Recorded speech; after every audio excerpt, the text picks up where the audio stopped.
serta dalam menjaga ketertiban dunia yang berdasarkan kemerdekaan, perdamaian abadi, dan keadilan sosial.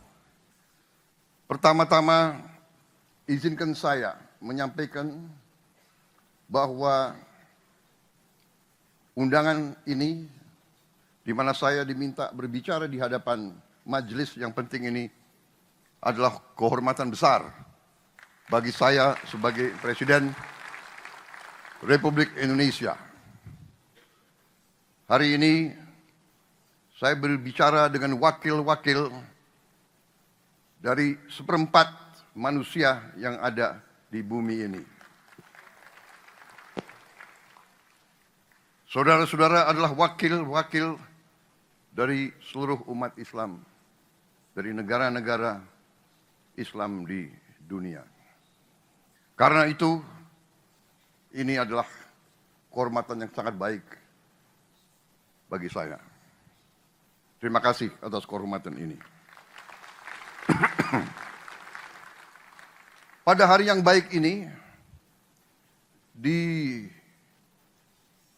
tanah Jakarta yang hangat, saya menyampaikan rasa syukur dan kebanggaan bahwa Indonesia dipercaya menjadi tuan rumah sesi ke-19 Perkumpulan Parlemen Negara-Negara Islam, Parliamentary Union of OIC Member Countries. Sekaligus merayakan peringatan 25 tahun berdirinya organisasi ini. Perkumpulan Parlemen Negara Islam ini lahir dari kesadaran bersama bahwa dunia Islam membutuhkan wadah kebersamaan antara lembaga parlemen dalam menghadapi tantangan global dan untuk membela kepentingan umat Islam dimanapun. Sejak dibentuk pada tahun 1999, Perkumpulan Parlemen Negara-Negara Islam bertekad menjadi jembatan diplomasi parlementer yang memperkuat solidaritas, menyuarakan keadilan, dan menghadirkan solusi-solusi bagi masalah-masalah yang pelik dalam kehidupan global.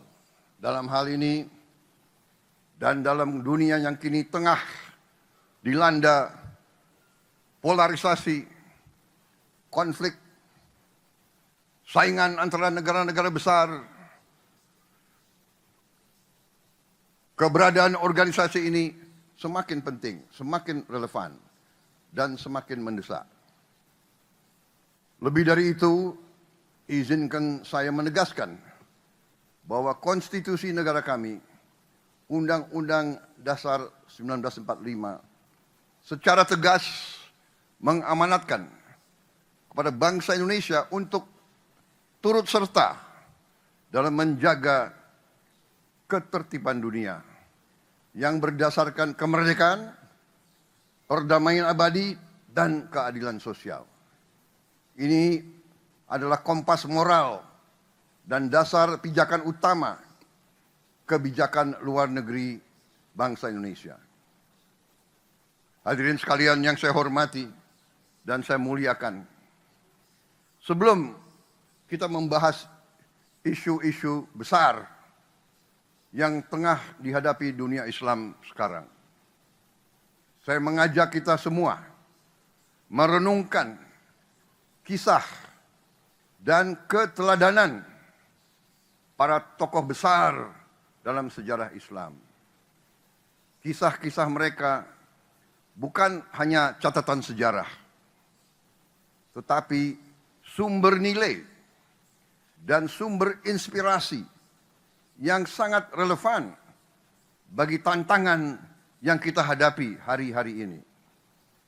Kita bisa belajar dari keberanian mereka, keteguhan mereka, kecerdasan mereka dalam membela kebenaran, dan keberhasilan mereka dalam membangun peradaban. Salahuddin Al-Ayyubi, penakluk Yerusalem, mengajarkan kita tentang keadilan dan kebesaran hati saat berhasil merebut kota suci dari tentara salib. Ia tidak membalas dendam. Ia bahkan memberi jaminan keamanan bagi musuh-musuhnya. Beliau memberi contoh selalu melindungi yang lemah, selalu melindungi yang tertindas. Di dunia yang masih banyak diliputi kebencian dan kekerasan, keteladanan ini menunjukkan bahwa kekuatan sejati seorang pemimpin adalah kasih sayang, rasa kemanusiaan, dan tekad untuk selalu melindungi yang lemah. Khalid bin Walid, simbol pengabdian total bagi umat Islam. Seorang tokoh militer yang tidak pernah kalah dalam setiap peperangan dan pertempuran yang ia pimpin. Tidak ada satupun pertempuran yang ia kalah. Namun ketika diminta turun dari jabatannya, ia menerima keputusan itu tanpa ragu-ragu dan patuh kepada pemimpin dan kepada umatnya. Keikhlasan ini menunjukkan kepada kita bahwa kekuasaan bukan tujuan, melainkan suatu amanah, suatu pelajaran penting bagi kita semua yang memegang peran kepemimpinan hari ini dimanapun. Saudara-saudara, Umar bin Khattab membangun pemerintah yang adil dan efisien. Ia meyakini untuk memeriksa keadaan rakyatnya. Ia tidak rela melihat rakyatnya diperlakukan dengan tidak adil. Dan ia tidak segan menghukum aparatnya yang lalai dan yang tidak melindungi dan melayani rakyatnya. Dalam konteks hari ini, saya yakin bahwa rakyat kita semuanya menuntut pemerintah yang bersih dan transparan.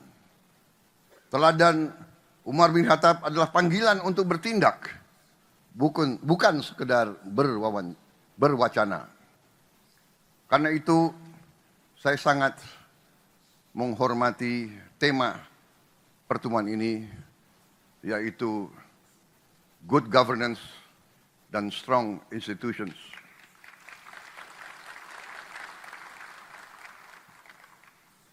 Tokoh lain dalam sejarah Islam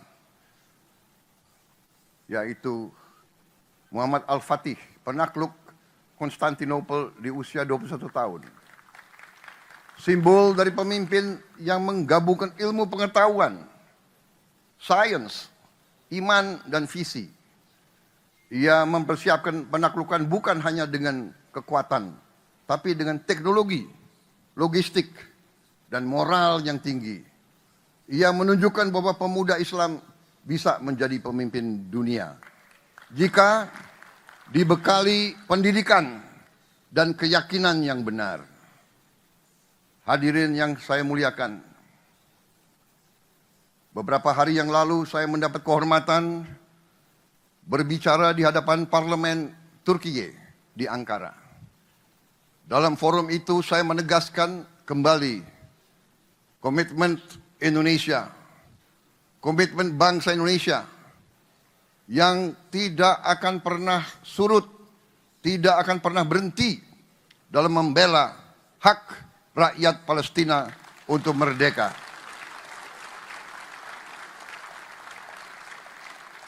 Saya ulangi kembali di forum ini. Sudah tiba waktu. Jangan kita sekedar berdiskusi. Jangan menyusun resolusi lagi. Rakyat Palestina terlalu lama menjadi korban. Rakyat Palestina membutuhkan suatu keberpihakan, suatu tindakan yang nyata.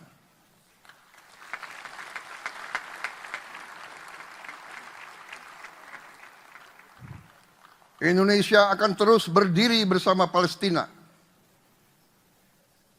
Perjuangan ini akan semakin kuat bila kita, dunia Islam, negara-negara Islam yang mewakili seperempat umat manusia, bisa bersatu. Marilah kita atasi perbedaan kita. Marilah kita atasi kecurigaan kita. Marilah kita atasi rivalitas di antara kita.